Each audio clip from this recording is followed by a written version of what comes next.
Hey there, fellow narrow gaugers. So I got a few more ties here on the cart we're going to take up and distribute along the curve here. I'm into Brookville, and Ford 302 engine running pretty good today. So let's put her in reverse and let's take her up this very sparsely tied track.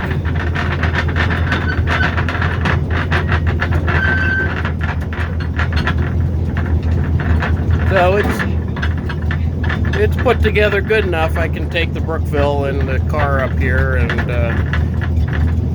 just traverse the hill to distribute materials. I've been working on kind of making that curve look a little bit better. You can see where we put in the stone, and we dug out a little bit too much to the left there, and we're actually a little bit closer to the edge. Well, we'll fill that all in. It'll look good when we're done with it. But wanted to get this curve looking a little bit better and get rid of the tight spot up at top of the hill.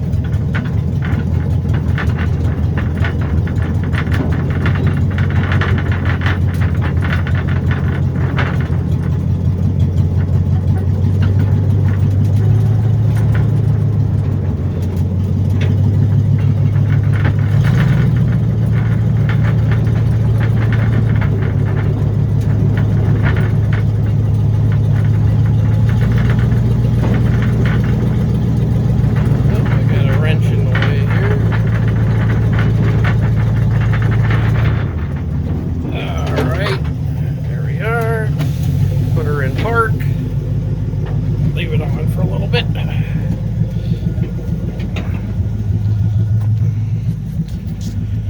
Okay, I'll show you what we've got going on here.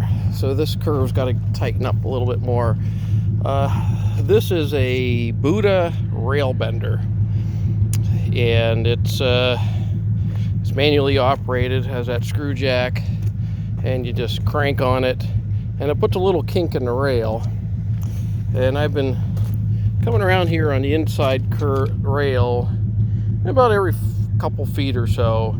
I'll put a little bit of a kink in there, and it ever so gently moves that rail over.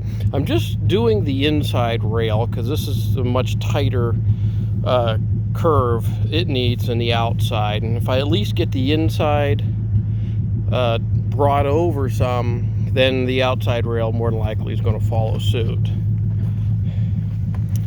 And you can see back down the hill, and yeah, see, I've got, you know, the locomotive doing its duty and helping to pull it over and try to get the curve where I want it to be. Then I go through with the rail bender and bend the rail and put the ties in and get everybody nice and happy so it stays there.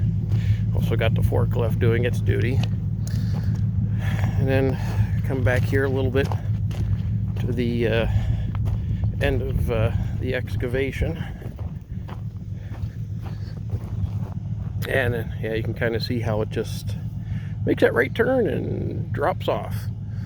So that's going to be tweaked quite a bit more. I want to make that much more gradual, but there will be a switch that's going to go in right here, right-handed switch. I think we might just straight rail this for now and then come back in later on and cut the switch in.